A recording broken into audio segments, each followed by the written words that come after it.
Today is my utmost honor to be joined by Vladimir Grbić. Vladimir is Olympic champion 2000, bronze medalist 1996, Volleyball Hall of Famer, 2 times honored as best sportsman by the Yugoslav Olympic Committee, 2 times best athlete of Yugoslavia. Welcome, Vladimir. You're welcome. Did I pronounce your surname correctly? Yes. Cool. I'm happy. Vladimir, you've probably done one of the most amazing feats of athleticism, skill, and determination to win an Olympic final. How did you come up with that and how did you execute? You know, I believe you are 6,758,994th that asked me that question. I'm becoming a little bit angry because people doesn't recognize anything else, only that moment. Actually, it was okay. Olympic final, third set, 15-12 moment when the set and the game was breaking. So yes, it's not just a point. This is something I always trying to mention.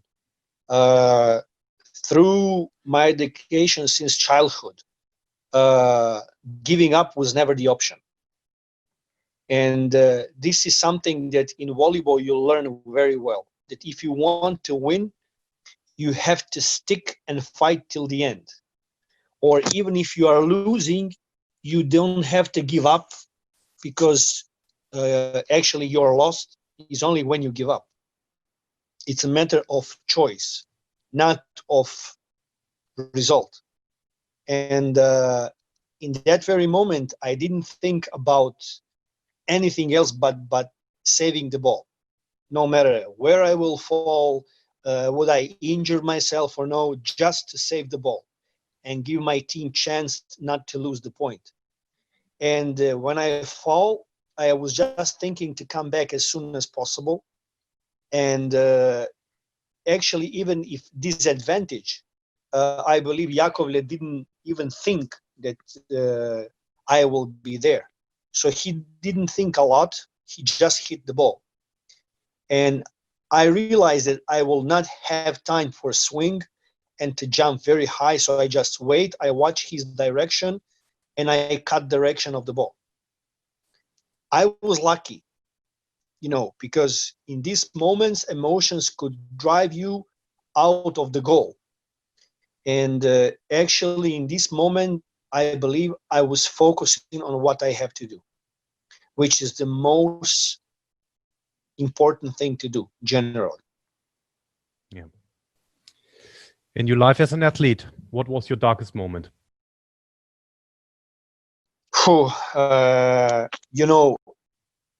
I believe that dark moments are part of the game, like part of the of life. I had a lot of them, and I believe that's why I succeed. First of dark moments, strongly dark moments, was when I became professional. And after my first year, I was forced to sign and blackmailed if I don't sign that they will stop my career. So it was like pretty, for 19-year-old player, it's first time, it's terrible. My reaction was not conscious.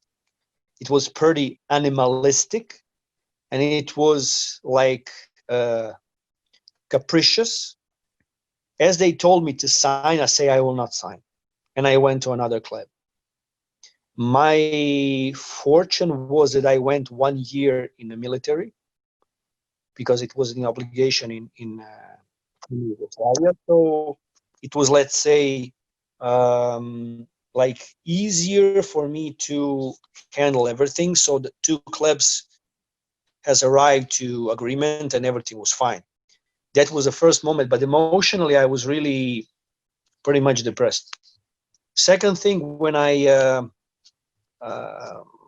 because my development of the career was during the war in former Yugoslavia. So we were under constant pressure without causing anything, but we were like giving the nickname bad guys. So through all my career while I was playing in Italy, they call me like baby eater or assassins, etc., etc., etc. So, you know, it's not very pleasant when you are playing the game. You have to focus on the game, and half of the gym is singing to you these kind of words, or stuff like that, coming to the bench behind your back, trying to provoke you one-on-one and saying you are, I don't know, you are a bastard, you have to go home, go to your assassins, etc., etc., etc. It's not pleasant because this is when politics matches sports, which have nothing to do with, and when people are, let's say, culturally inside of the box without real understanding what that really means, with the prejudice, are think that everybody is the same and everybody in this way, etc., etc., etc.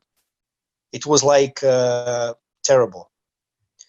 Then one of the like results, most difficult moments in my career was when we lost the Scudetto finals against Sicily Treviso. We were leading 2-1, and we lost home fourth game. It was very difficult. My coach, we were actually, we had a coach who's very good, analytic coach. He'll teach you techniques perfectly. He's for younger players great. But since the playoffs came in, he never won the championship, which says that he was not very capable of understanding periodization, tactical periodization mostly. So we were done. For the CV Cup finals, we were like machines. But afterwards, we were like lemons with no juice inside. Absolutely no emotions, just mechanically there. And of course, somebody was to blame, of course, me. I was always typically always recognized as the guilty guy. Then we had the second moment that we had, let's say, difficult, was, as you know very well, in Apeldoorn finals against Holland, where we, in the first set, felt a lot of bad on our back because of the referee from Norway. I believe that yes, as a result, we were silver medalists, but as a game, we were not very happy with how it went. And after that, I went to Brazil to play there. The trainings I had was, and the championship was the worst year of career. Absolutely. I came back from Brazil with my stomach problem, with gastritis, with 2 erosions, 2 holes inside of the stomach, with serious damage. I was thinking to give up on volleyball because my health was the first issue I was thinking of. And, it was just like hell. Then I came back to Rome. It was very nice, everything perfect. And we went for World Championship in 1998. As you know, we play finals with Italy. First big drama, and if I can say, first not first, but big disappointment regarding organization, regarding movement, regarding recognition, because in the finals we lost 3-0 against Italy, who played the game 3-2 against Brazil, finishing after us, and the players were 32 to 34 years. Some of them were found doped, but never anyone have run any recourse because we were asked not to do that. And Yugoslavia then was under bombs. After a couple of months, after 4 months, NATO started with bombing Serbia. So I came back in Rome and I had to play in these conditions. So imagine, for example, that you have, I don't know, imagine Amsterdam, imagine Rotterdam, imagine all Dutch cities under bombs, and you are playing in Italy. Yeah. Your family is there, and you are destroyed. Emotionally, you are destroyed. And the voice from one of the main people in Serbia told us, no, you have to stay there, and you have to be our word, because people have to know what is going on here. So we were not only athletes, we were also ambassadors, judged by origins that we are, but in reality not judged by our, if I can say, values or what we have to say. So let's say these have finished. In '99, we played semifinals of European Championship in Vienna. There was let's say, memorable serve I made, where Bulgarian referee said it touched the net. In reality, it wasn't. So we lost 3 points in a row because of that, with point for Italy, not for us, yellow card for Vujovic, etc., etc. And that point had changed the roles. But again, we had to pass through hell. And then what happened is that all that was repaid on the Olympics of Sydney. Then I had an injury. I had to operate my knee. And from that trauma, I've learned what means to be inside of sport. How people very fastly forget about you and how they eliminate you from their surroundings. So I had to regain trust in myself and trust of everybody after again. 2004 Olympic Games, we had quarterfinals against Russia. There was big rumors about Brazil giving game to USA. Probably you know that. And big disappointment. So Italy, Russia, and Serbia was in the same pool. So for Brazil, it was very easy, everything until the finals. And we have lost in quarterfinals against Russia. We had big problems with flu because Milkovic and a couple of other players were sick in hospital. And I was changed by the coach because of his, let's say, non-self-confidence, let's say, to cover his ass. And that was one of the most difficult national team games in my life. The other was in 2003, when same thing happened in the finals of Madrid in the World League. And for the rest, everything was pretty smooth. Well, I say it could be like very long, dark moments, but dark moments help you to understand the value of what you are doing and to rethink about how strongly you want to gain what you want to win. Yeah. Otherwise, everything easy, how they say, still sea doesn't make experienced sailor. It's always like that. When I listen to your story, it reminds me of when I read the biography of Novak Djokovic. And it's the same thing. In that book, he describes how he. I will tell you something about Novak. A lot of people in the world hates him because they don't understand what he has to pass through. Why? Because living in organized society where everything is served on plate, where the system goes perfectly, where you don't have any kind of organization problem, so you don't understand when somebody have different kind of life. For Americans, for example, they have American style of life. That's it. Everything else is aliens. No, it's not. Novak had strong health issues. They didn't have money. They had to invest everything in him. Everything.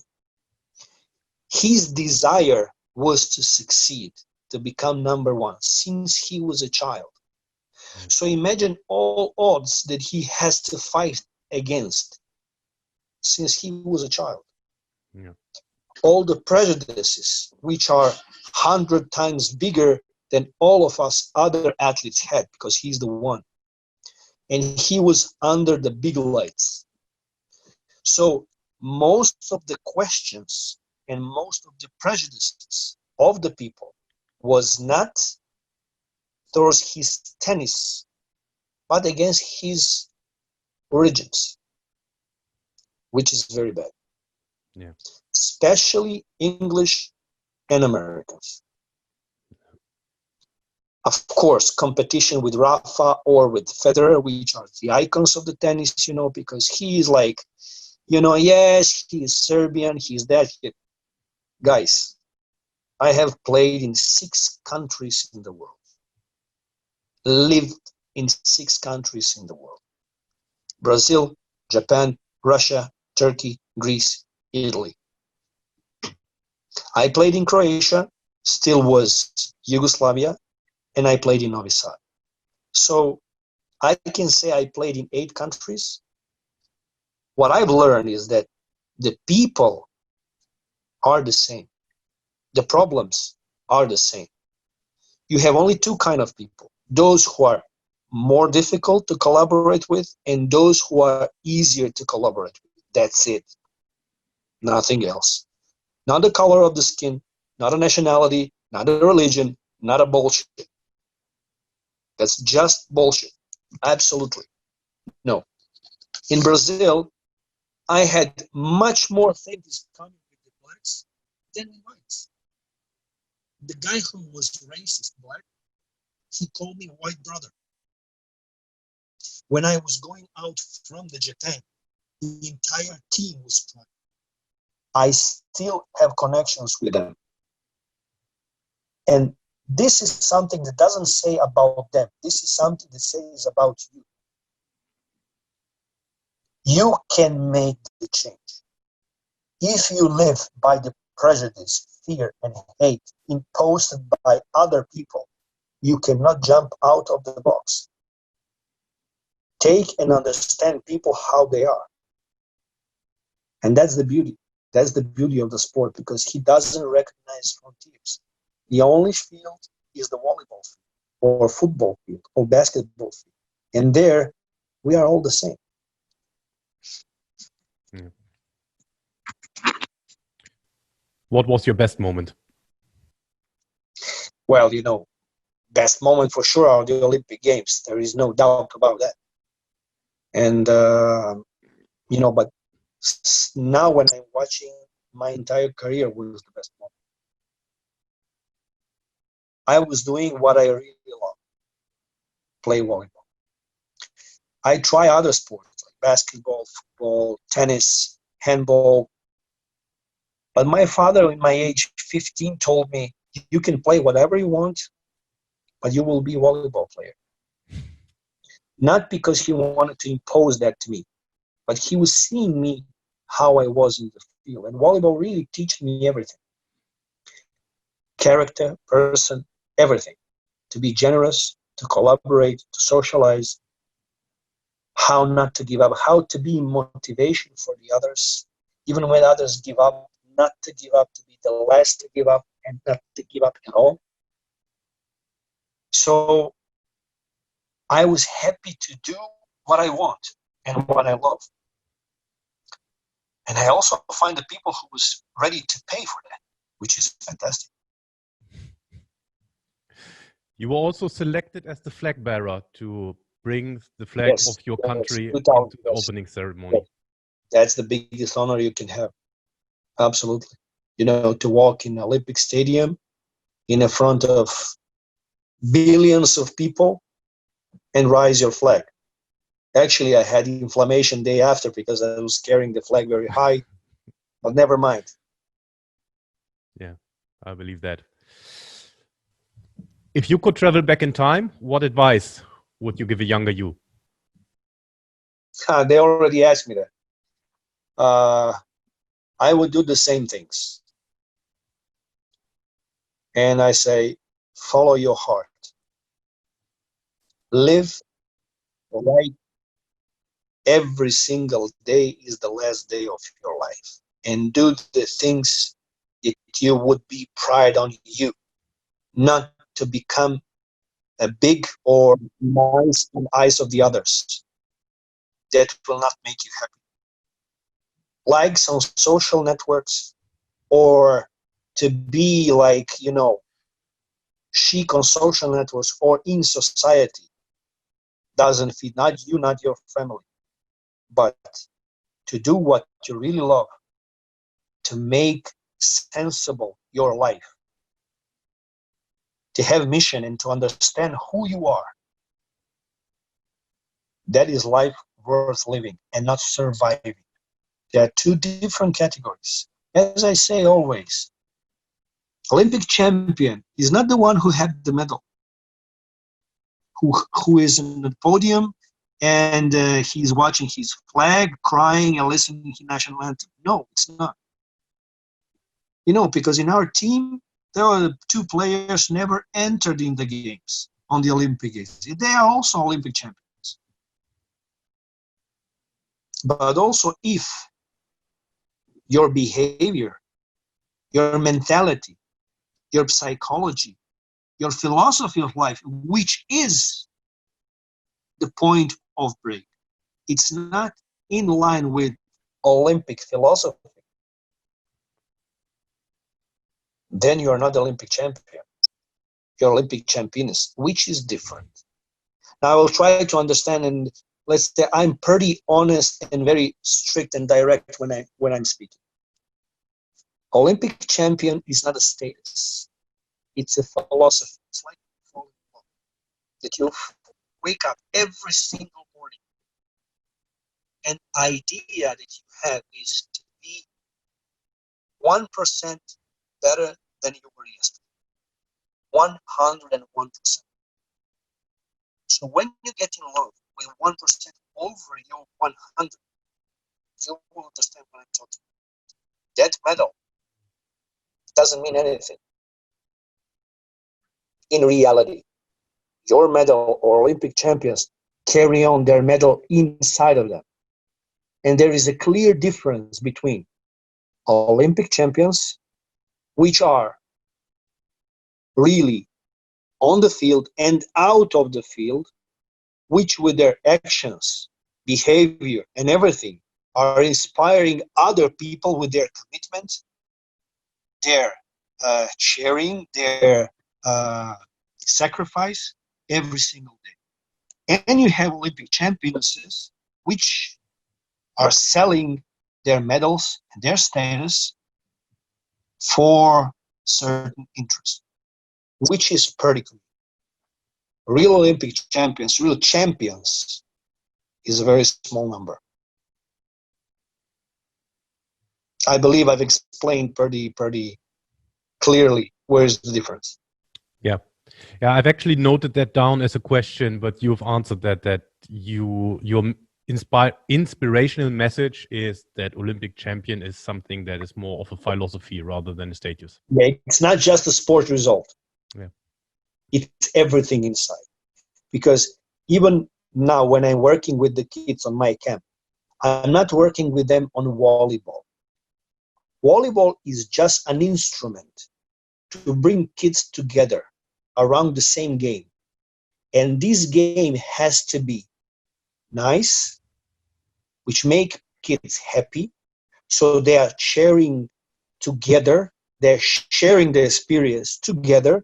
So also the trainings are made in the way to be done as a game. And the most important thing, it has to be inspiring, where we are developing 360 degrees of the potential and personality of the kids, not only volleyball. We have brought now on these days kids from the top of the sport, which is highest level. We brought this to the kids level. So they are not enjoying the game anymore. They're competing in age 12, 13, 14. So they are finishing with 15, 16 years. They say, I have 5, 6 gold medals I have done.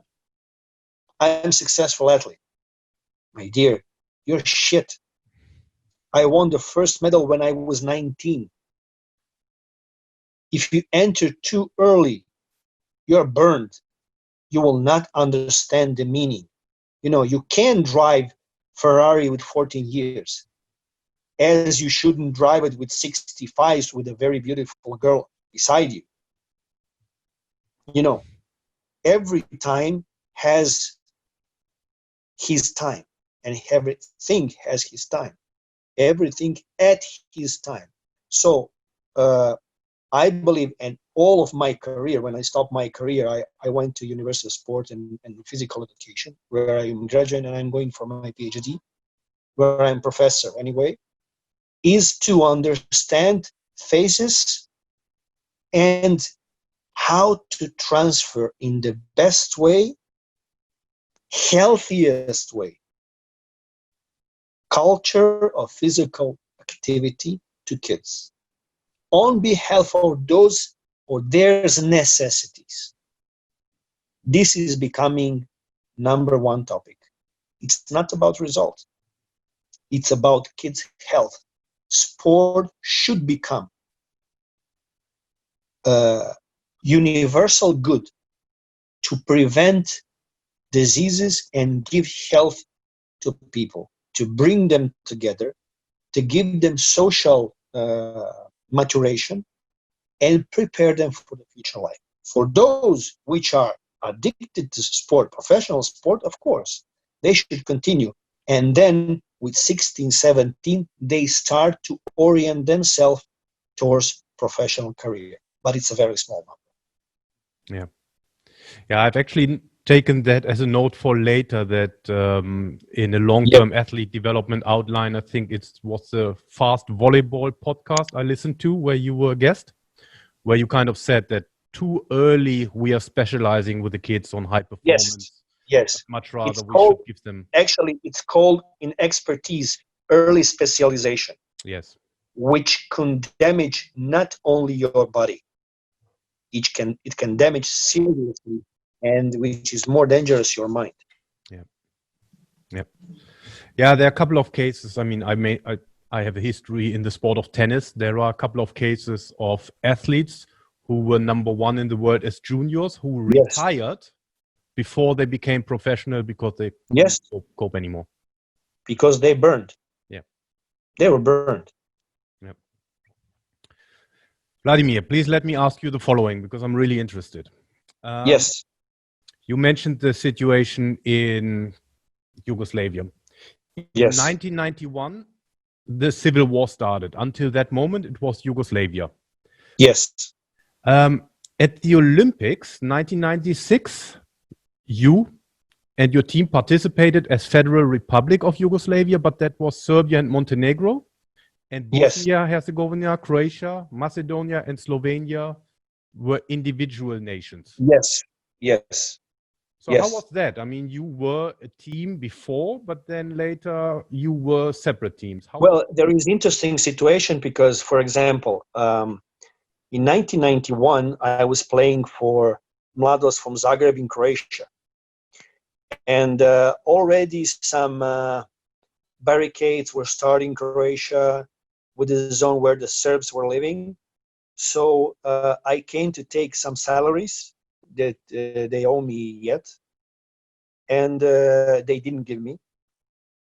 So I had to ask money to my friend to come back to Belgrade. And I went to the train station. I took the train and I come back to Belgrade. There, the general secretary of the Serbian Volleyball Federation waited for me. We went to airport and I went to Mediterranean Games. I arrived there at 3 o'clock in the morning. So at 8 o'clock, when I came to, let's say, Olympic Village, I found out that war in Croatia has started. So practically that was basically the last train which was operating on the line Zagreb-Belgrade. I was lucky. I could be clinched in Zagreb for the war. And, we had, let's say, we see each other on the championships in Italy or other cups. And 1996 on the Olympic Games, they were normally regularly. Croatia, Slovenia, athletes generally don't have problems. Only if they are assholes, then they have problems, of course. And normally assholes are not last very long because anything that is the limit doesn't give you possibility to go forward. For example, I remember there was a situation, we were watching game quarterfinals water polo, Croatia, Yugoslavia, and it was torsing, very strong, etc. I said, no provocation, no nothing. Croatia won. We were going back to dormitories. And I see the young swimmer, girl, 15 years, she was crying. And she said, I said, what's going on? She said, no, Ivan Isovic, the tennis player who afterwards won the Wimbledon, he started screaming at us, Croatia, Croatia, Croatia. And I raised my head, I saw him like 100 meters in the front. So when he saw me, he started to run. And I started to run behind him. For the rest of the days, he was always with the handball players or he was out. Now he is in the team of Djokovic. What I want to say is that athletes on all levels don't have national belongings. They are playing for the national team, but I don't have anyone that I can say, I don't like you because you're this or that. Absolutely no. And everybody who knows me knows that I'm like that. We don't have any kind of problem of this side. I go regularly in Croatia for fishing. I go regularly to Bosnia. I go regularly to Slovenia, Macedonia, Montenegro, whatever. Because if you are okay, you will not cause any kind of problems. And it's always regarding people. I believe that athletes are the best of people that can be. They are selected and oriented towards achieve the goals. They are not like dogs that while they are running, every dog that says something or start to bark, they stay and bark back. Absolutely no. They are oriented only towards the goal, and they are ready to accept anyone in all differences in this matter. We never had any problem with any of former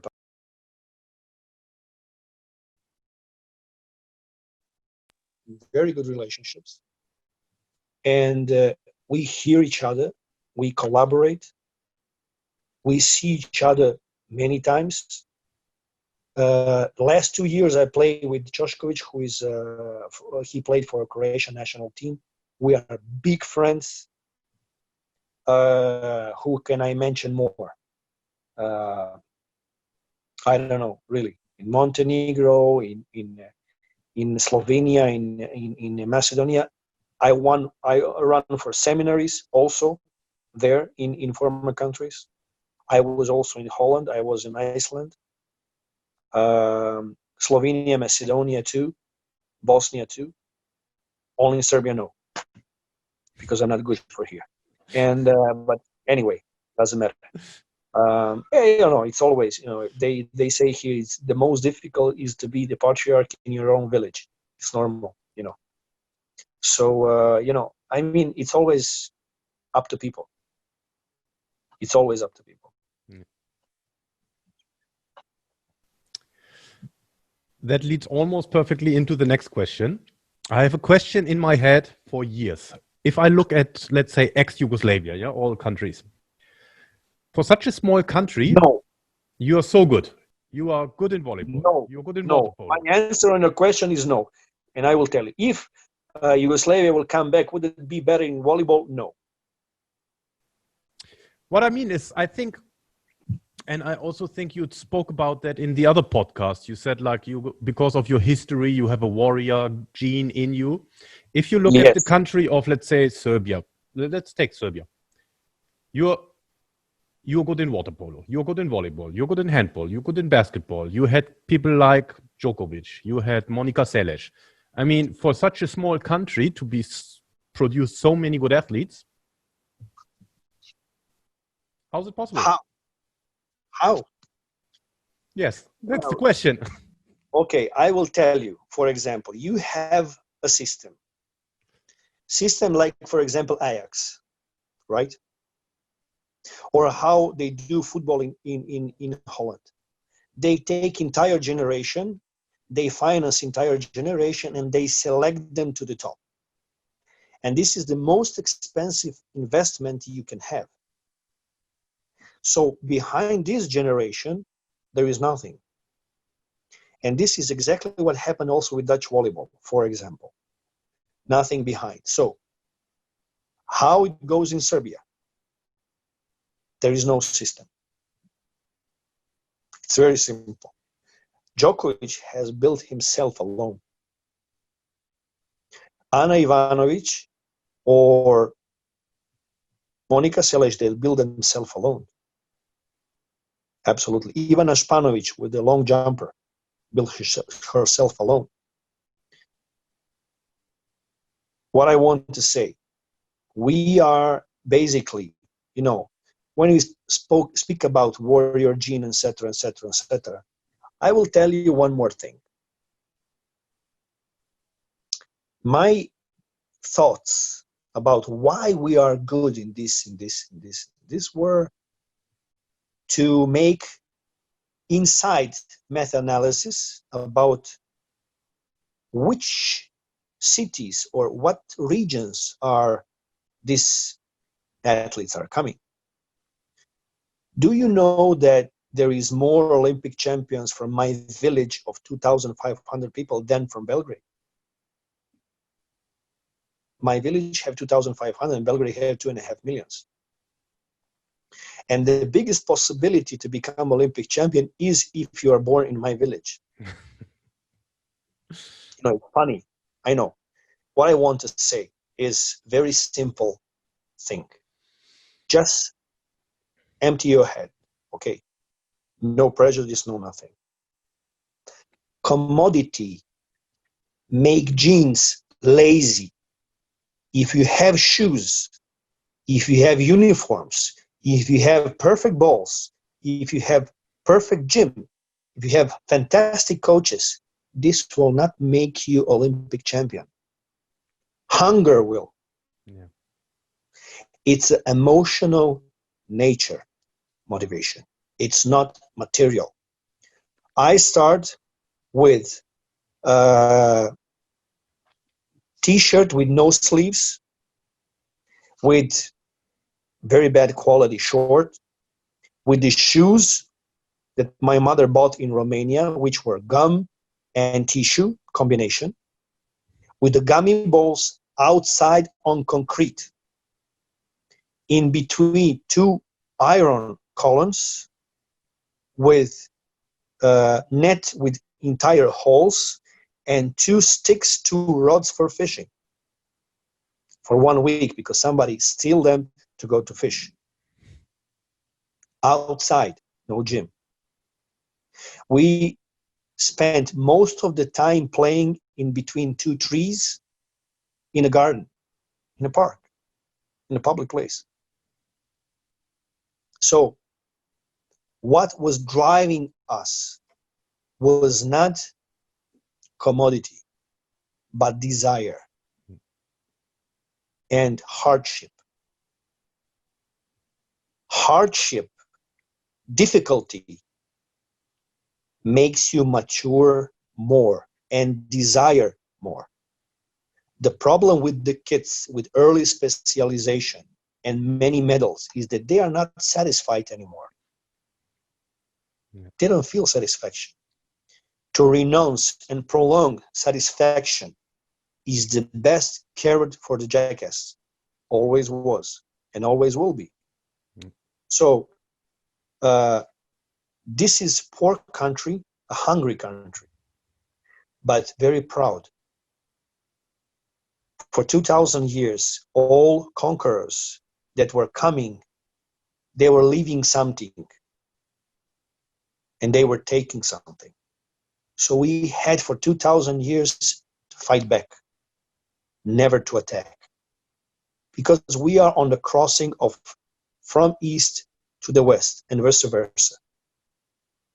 We are speaking about Romans, we are speaking about Turks, we are speaking about French, Austrians, Germans, and Italians, etc., etc., etc., etc.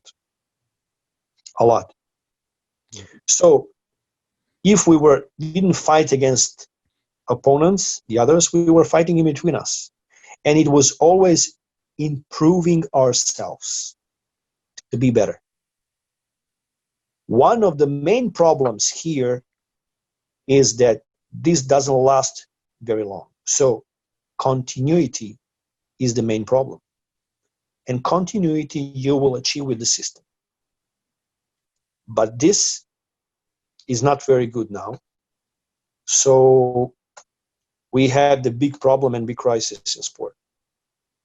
Yeah. And it will be only bigger, unfortunately. Yeah. So we will see. Yeah.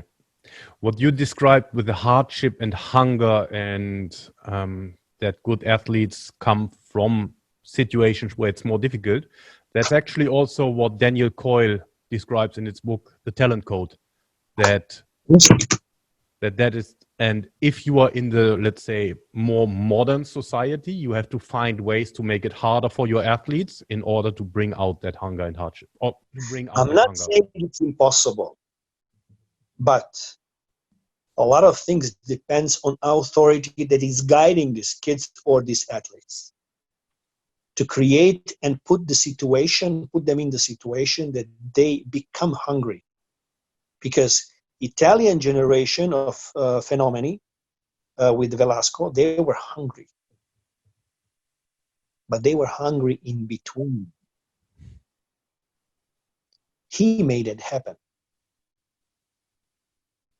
What our coach was doing, he was making competition with me and my brother of everybody else, which as a product at the end has given that they hated us.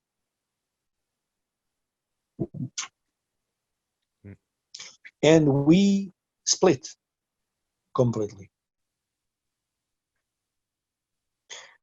But this is life. You know, when you find a mechanism, everything is valuable to achieve the result. You just have to understand how. What personalities do you have, and in which way to orient them. You know, I mean, I'm sure that with Dutch women team, you can do a lot, for sure. It'll be after Tokyo then. Well, I will be there next year. Yeah. So we will see. What are the habits that make you a successful athlete and or person? What do you mean? What is the thing that makes you successful athlete and Person. the principles? Habits. Yes, the principles, habits, and what you are believing to. Family. I get this from my father and my mother. Never to give up, no matter what. Fight what you believe into and what your faith is, what you love to. Fight and believe that much that you are ready to give your life for it. That's life worth sacrificing. Otherwise, you know, you will be just one of many.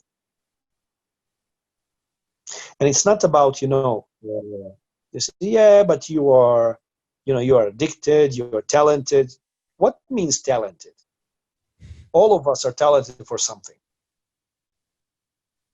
And everybody of us have something special, specific, that nobody else can do. The only matter is, do you really have balls to find out what is it? Because many people that live in fear to understand who they are. It's better not to dive too much because maybe we will find something we don't know, you know. So, you know, it's better just to be here with belief that we are better, at least 50% that actually we are. No, you have to understand who you are. You have to find yourself, to push yourself on 100%.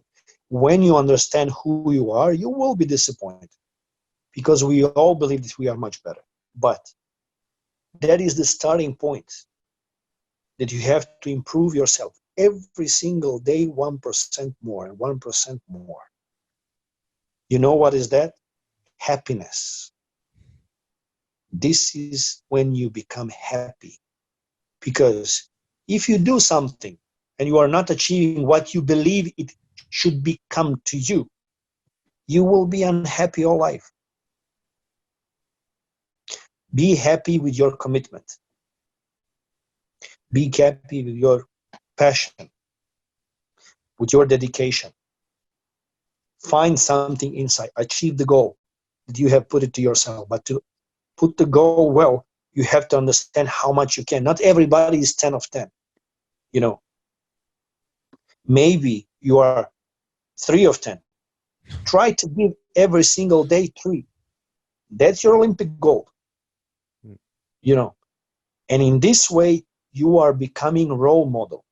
Doesn't matter if you have people around you 5, 7, or 9, because what they are watching is your commitment, not your achievement.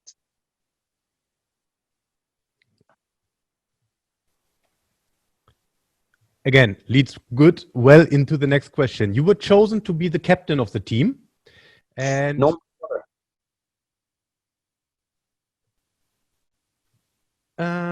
wasn't it on this podcast from the Fast Volleyball that they said you were the captain? no. My brother was the captain of the team. Oh, your brother was the captain of the team. Okay. Anyway, if I watch the videos, I can see some strong leadership qualities in you. Is that something you were born with, or is it something that you developed? No. That was deep inside me. And the thing I was saying, you have to push yourself towards the limit on 100%. I simply understand what I want to be and who I am. And I understand that if I'm doing that on 100%, that volleyball is sport to play on 100%, not even 1% less. Not only I can give and do whatever I want, but also I can motivate people around me. they start to believe in me, and they start to follow me. So I understand that on the way going, which is good. You have to be born with, but if you don't develop it, it will stay only on potential. Talent is developed potential.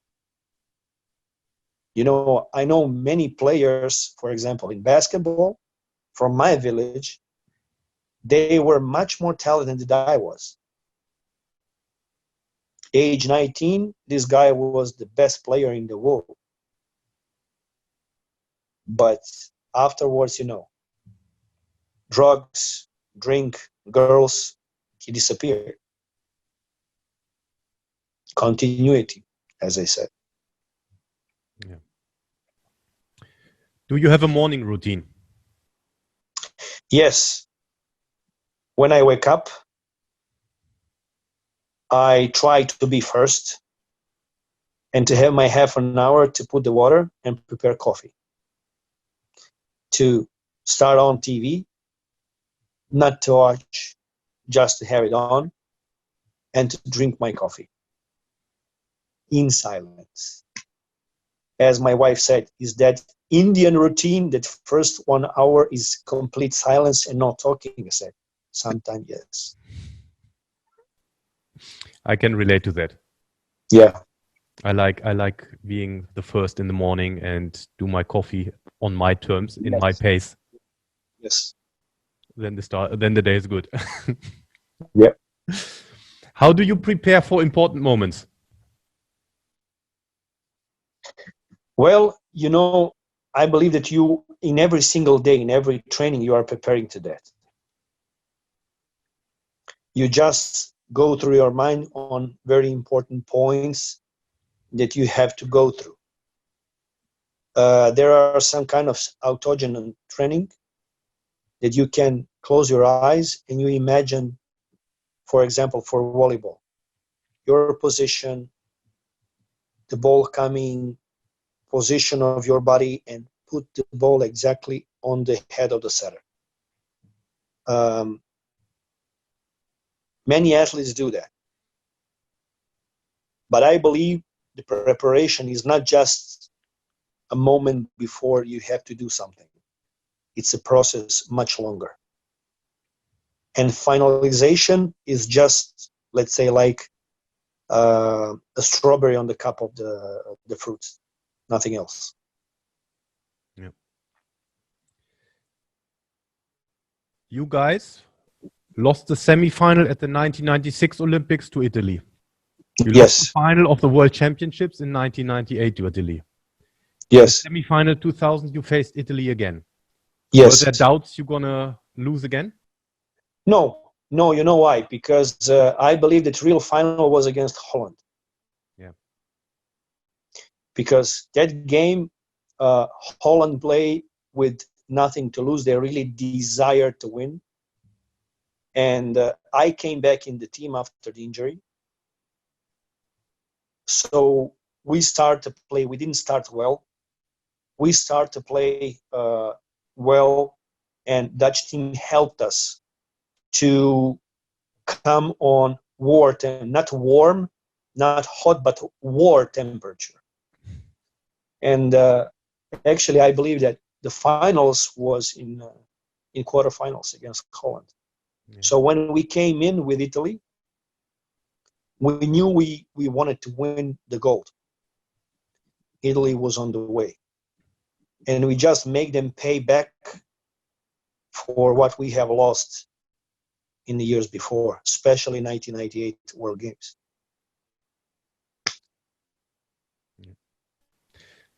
And that match against Holland, I mentioned to you, I spoke to Bas van der Goor before and Rein Numador. So I think the fourth set went something like 30-32 or something. Yes. Did you guys have a match point in the fourth set? I don't remember. I think yes, but there was one moment, I think yes, that we had in fourth set. But I believe there was one more moment which was more intense. 9-7 for Holland in tiebreak, and counter-attack for Schaal. I heard about that. He spiked the ball outside. I heard about that. It was 9-8. If that he spiked inside, I think Holland would win. But he spiked outside, 9-8, and we won the set. It was, as I told you, that was real final. Yeah. For sure. Prior to the London Olympic Games, I worked with beach volleyball, and I worked with Reinder and Richard, and Richard told me about that. Yes. He still remembers that. Yeah, of course. That is something that leave you a lot of emotions. Yeah. Athletes are not clinched for the medals. They are clinched to emotions. We have a prize room and the medals room in our house, in our village, my brother and I. I never looked at the medals. Only 3 times when they asked us to show them. That's it. But the emotions that we are carrying inside are the most beautiful thing at all. Yeah, I believe that. How do you overcome setbacks? What do you mean? How do you overcome setbacks? If you have a setbacks, how do you get over it? What do you mean setbacks? Setbacks, what's the word for it? I mean, disappointments, failures.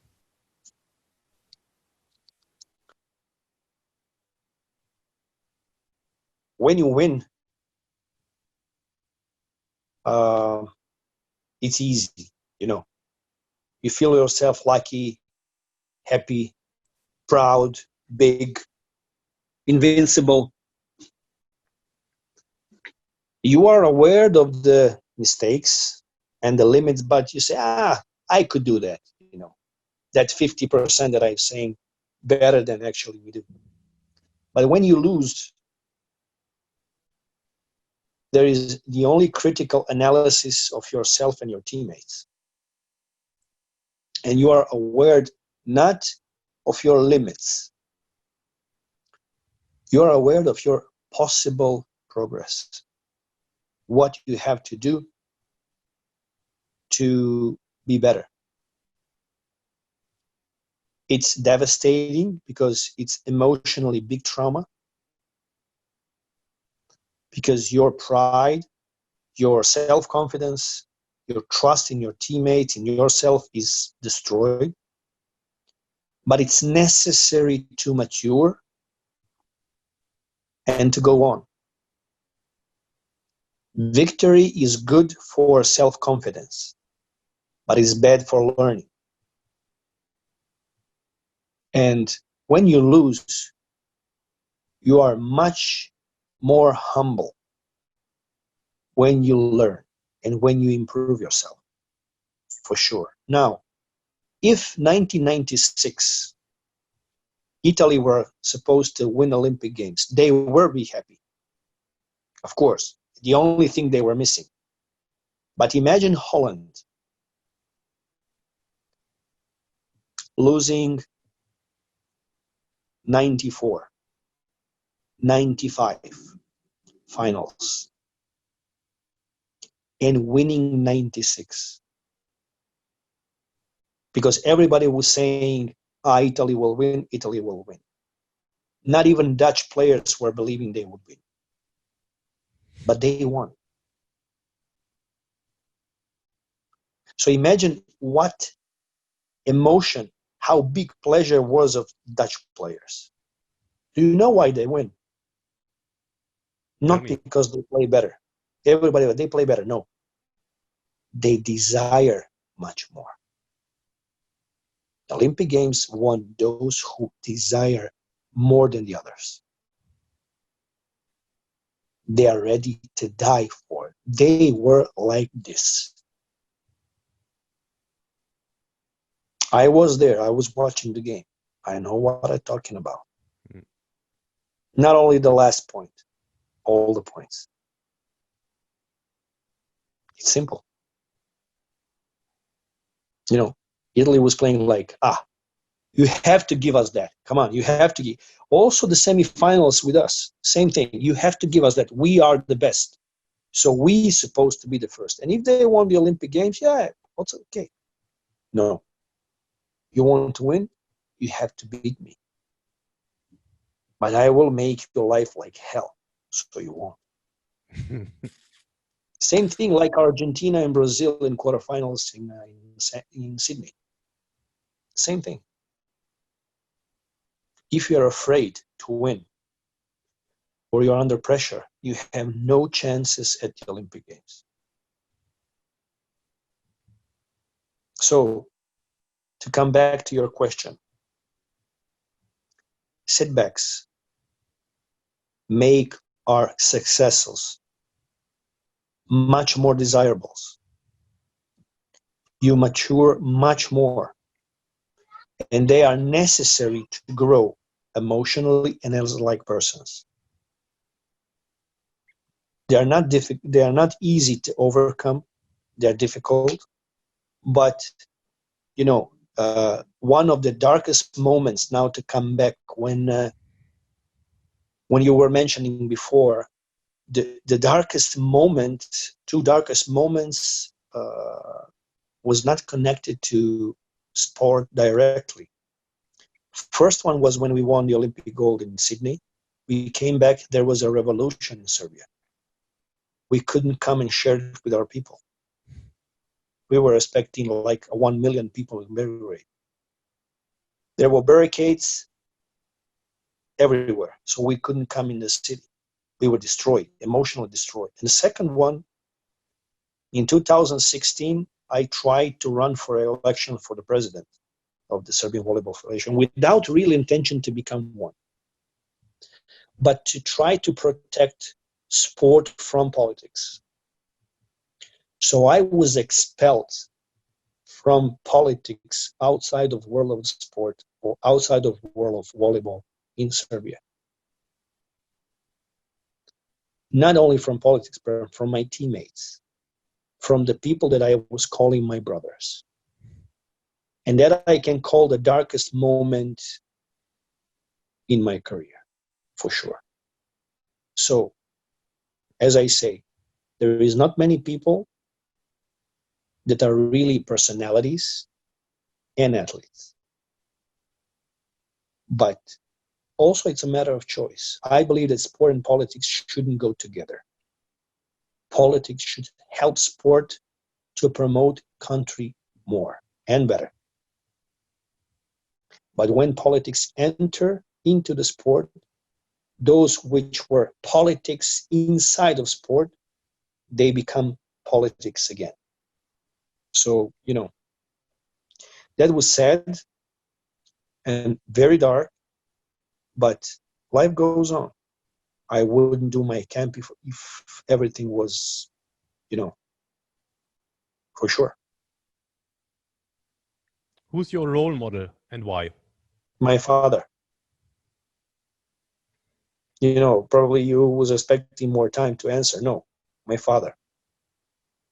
I had a superhero in my house with no special suit, no special powers, but the super principles. He was our general. We were like in military, everything on command. And he always say once, never two. Obedience was understandable. So to prove to him that we are good and that we deserve his respect, we were ready to do everything. Absolutely everything. He was a former athlete, one of the best in Europe in volleyball. He won the bronze at the European Championship in 1975. Impressive strength, impressive technique, and he was learning by himself everything. He was pushing that bar every single day more and more, and he was competing with himself. So it was much easier for us to understand the principle. And in everything he do, he was very successful. No matter if it's school, if it was in community, if it was hunter house or whatever, very successful. Because the principles he was doing like in Bushido, 100% commitment in everything he do. No superficial, ever. Simple. You mentioned your younger brother before. He's also an Olympic champion and Volleyball Hall of Famer. When you were young, were you rivals or did you support each other? No, we were always supporting each other. We were playing in front of the house, 1 against 1. And for him, that was like trying to improve himself. Yeah, because, you know, older brother, for me, that was funny. But never rivals. Absolutely never.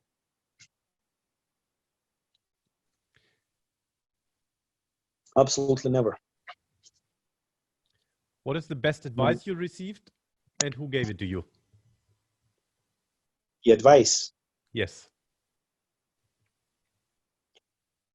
Well,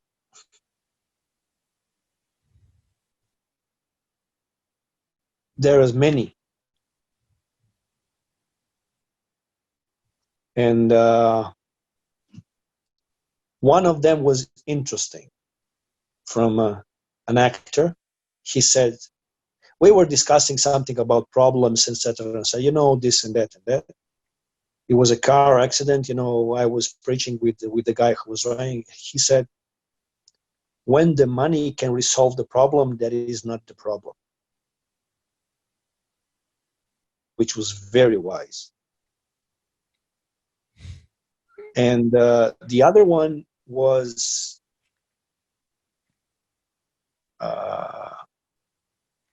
from my father regarding, but this was not actually advice.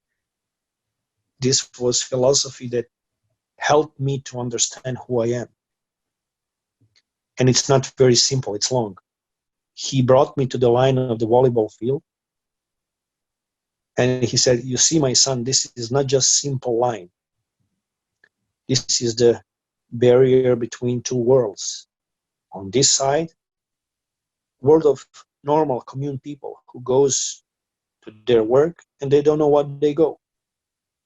They don't have, they don't know what is commitment, dedication, passion. They just go to receive their salaries. They don't have any objective in their life. But on the other side, it's the world of knights and samurais, world of the people ready and committed to give everything they have. And thanks to opportunity to represent their country, their team, their people. That respectable, that they are ready to die for it.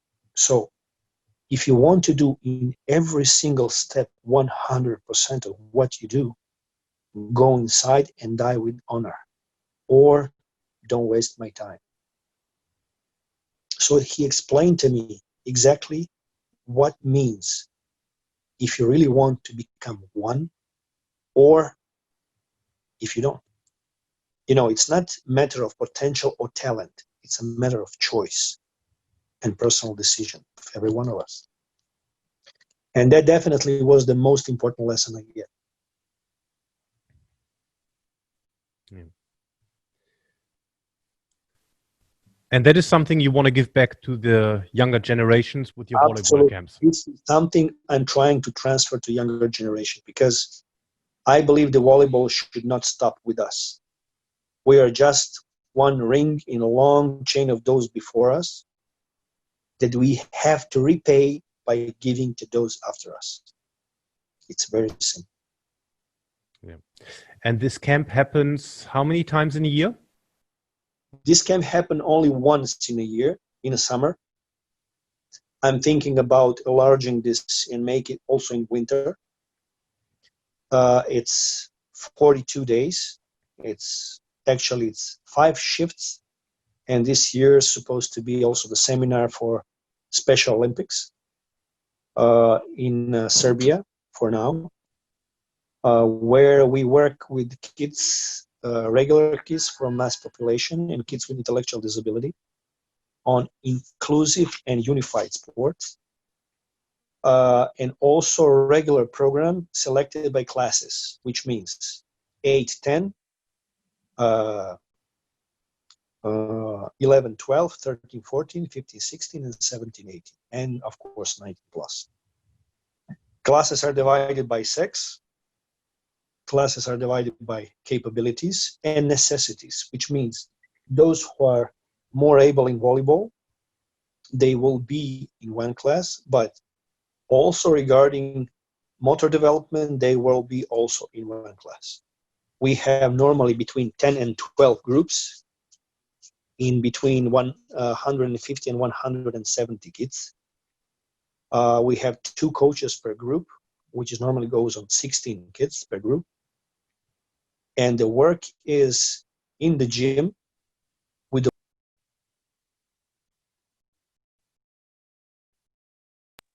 the age, which means younger kids have lighter balloons, like Kids Touch. And we have balloons. Balloon work is analytic to understand the movement. We also have a lot of polygons, a lot of elementary games, which help the motor development and coordination. After that, we have also beach volleyball, which is also the only camp in the world that includes volleyball and beach volleyball, where the kids learn beach volleyball basis, but also development on the sand, which is on the proprioceptive base, very important for prevention of distortions, so for the ankles and for knees. And also very, very pleasurable for kids because they like to fall, they like to make jokes and games inside of the sand, which is fantastic.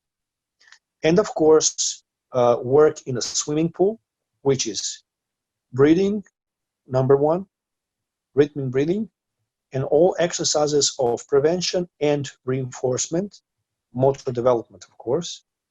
4th part regards, which is entertainment, cinema, other games, and presentations, which are the most important thing, I believe, of the camp, where we speak about fear, how to prevent the fear, how to motivate yourself, generally about the values, about the differences, my personal experience, seminars for the coaches regarding ages, regarding specific stages of work with the kids, what is the most important work with kids, not only analytics and methodics, but also semantic, emotional development of the kids, number 1.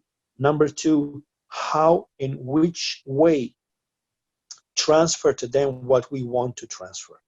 So it's much more 360 degrees than only strictly volleyball. So 15% of the kids that come for the camp never play volleyball before, and they become volleyball players. We have 35 countries from all continents, also Africa. Coaches also come. It's free of charge for the coaches who wants to come, learn, and volunteer without any problem. It's absolutely possible to follow that in lives because we have live streaming from the trainings, from activities that we have. And we prepare analytics of the tests. We have orthopedic tests because orthopedic doctor is coming to see the postural status of the kids and give suggestions of exercises to correct our postural status, number 1. And 2, we do motor development, which means if the kids are more developed in something or underdeveloped in something, we give them suggestion what of the exercises they have to do. So from this year, we will do first half an hour these exercises as an integral part of the training, as a prevention and warming up. So they will learn what they have to do when they get back, rotate home. So it's going to be very useful for them from the aspect of health and volleyball, which I believe completely gives 360 degrees of our mission and our intentions. Of course, we have the team who is registering everything, and they make videos so kids can see where they are, where they were, and etc., etc., etc. Where can we find more information about the camp? It's on my website. It's www.campvanjagrbića.rs. All informations are there. Camp is international, which means official language is English, is not on Serbian. And all coaches speak fluently English. There are also coaches who speak Italian, coaches who speak Spanish. Marinus Wouters was on my camp, so also somebody who speaks Dutch. Iceland, German, Greek. What else? Let me see. Portuguese, I said. French. So there is a lot for everyone. And it would be good for the parents as well, because I've been to the Balkan a few times. I think it's one of the best places in the world. Just to my friend, I can can make tell you, holidays. 16 kids came from Iceland, and their parents come with them. Yeah. 11 of parents. They wanted to stay 2 more weeks. Parents went to all restaurants and all mountains around, to Etna restaurant to try the food, to make walks and climb to the mountains, etc. That was fantastic. We had the guide who was also guiding them before coming to the camp and afterwards. For them, it was really amazing experience. Yeah. That part of Serbia is fantastic. Between 2 mountains is air spa. There are natural swimming pools of clear water, and there are also thermal waters. So whoever wants, he can come and enjoy the party. Yeah. I've been to, back then it was still Yugoslavia, 1998. And I've never, I mean, that's more the Croatian side now, but I've never seen an ocean or a sea like the Adriatic Sea in the sense of... Then you will not. Do you know why? I've never seen that again. I've been to Sri Lanka. I've been to other places. I've never seen that kind of color. I will tell you what is specific for Adriatic Sea, and many people doesn't know that. When Napoleon was coming and going in direction of Greece, they passed through Alps. So they took the semen of Alp pines and they brought them in Dalmatia. So all originally pines in Dalmatia are from Alps. That's why the smell is very specific. It's fantastic. Yeah. Who didn't work in Croatia on the sea has to go there. Yeah. Back in the days, how did a typical training day look like? Well, you mean my day or on the camp day? Your day. My day, okay. First coffee in the morning, then breakfast with everyone. And when I'm not in isolation, I go with my wife in the weight training gym. So we have a morning session. We have lunch, rest, and then we have organization with the kids from the school, what they have to do, like homeworks, etc., etc., etc. So older ones go for training, and we stay with the younger if I don't drive them, of course. Or if happens that afternoon I want to go to training, then I go to training, and that's it. Now in isolation, what we do is in the morning we wake up, we organize the school because we are following with them their school things, like they have on TV all entire school program. So 3 of them are following this program and we are with them. We have a lunch, then we rest a little bit, And then we start with trainings. So my wife do training with two youngers and with me. So normally we do or body combat, because she's instructor of body combat, which is very good. And then I'm working with two older ones, which is mainly prevention and some exercises that they can do of volleyball inside of home, mainly with the balloon.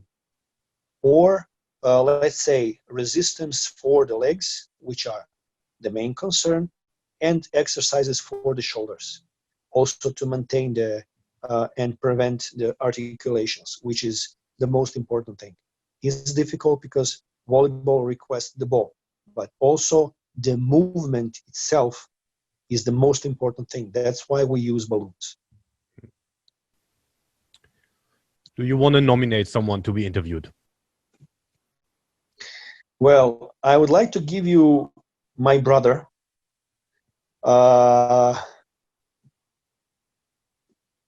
But probably the interview with him would last much more than with me. He could be quite good. Giba also could be very good, I believe. These two, yes. Two other greats of the sport of volleyball. Yes, I believe two Hall of Famers. And they have, with Giba, I work in Athletes Commission. With Madeleine Mappeling, you probably know her. I used to work with her. Trying to improve conditions of athletes and to give them really strong position inside of FIVB. I think we have achieved a lot of good things, like foundation or fund of FIVB in assistance for athletes regarding their education, regarding their assistance, legal assistance after trauma recovery, or all other aspects that athletes need, like after career program, etc., etc., etc. And it's not the small amount of the money that FIB have decided to give, and it's worldwide. This money is from the player oriented towards the players, and that's the most important. I believe this is the biggest achievement we have. Also, there is a big problem regarding the contracts. Players are not paid. So with standardization of the contracts under umbrella of FIVB, I believe that we could control everything. So all the clubs must pay players, which, you know, essentially is the most important thing. And all other kind of questions that players have regarding transfers, regarding personal issues, school, or whatever. So I can tell you, Giba can also talk about this. My brother may be more like a coach because he's a coach in Poland now. They won the Super Cup. They are first. They unfortunately had to finish because of the coronavirus, but he had very, very good season in Poland. Really cool. So what else is going on in the life of Vladimir Grbić at this moment in time? You run camps. Well, in this moment, actually, in this moment, I'm finishing my PhD. I am finishing my dissertation. It should be done, and I should defend it until the end of this year. So to become the only PhD with Olympic gold and Hall of Fame. And the second thing is to start with my NGO about funding volleyball in between countries, which means using connection and sport and health prevention to reconnect countries that were in a conflict before. For example, Serbia, Croatia, Bosnia, or Italy, Slovenia, and Croatia, Bulgaria, Romania, Serbia, for example, for the beginning. Or to give you something much closer to you, for example, England, Ireland, Northern Ireland, for example. Or, I don't know, what else could be? For example, Holland, Belgium, Germany. So what essentially it works and how it works. Under my advisement, under my program, for kids, everything is free of charge. They don't pay nothing. They get all kit of uniforms, shoes, everything, so they can have under my custody the program which is appropriate for them, for their age. It's a healthy program, guided program by doctors, experts in the field. So the coaches are monitored by experts and me. And the program is towards kids' health and development of 360 degrees. They start with 9 years and they finish with 18 years. So they are 10 years inside of my program. Kids exchange. So for example, kids from Holland and Belgium and Germany are going every 2 weekends in Germany or in Belgium or in Holland, and they play with kids from other countries, games, they have presentations, etc. They meet other people and they understand also other people. So I want to try to break this hate and prejudice, which in the countries that were in conflict is fundamental. So this program, of course, is protected. I had to protect like intellectual property, because already in Serbia, whatever I think, they try to steal, so I had to do it. And we have the software program also that is following entire group, so you can imagine data, how important it is. Where can people find you? People can find me on Instagram, on Twitter, on Facebook, on the University for Sport and Physical Education in Belgrade. I'm here. I'm not running anywhere. I'm not hiding. I'm open. Very married, so no problem. Vladimir, you've been very generous with your time. Thanks a lot for that. Thank you very much. Thanks for sharing your experiences. Thank you. Thank you. Thank you very much.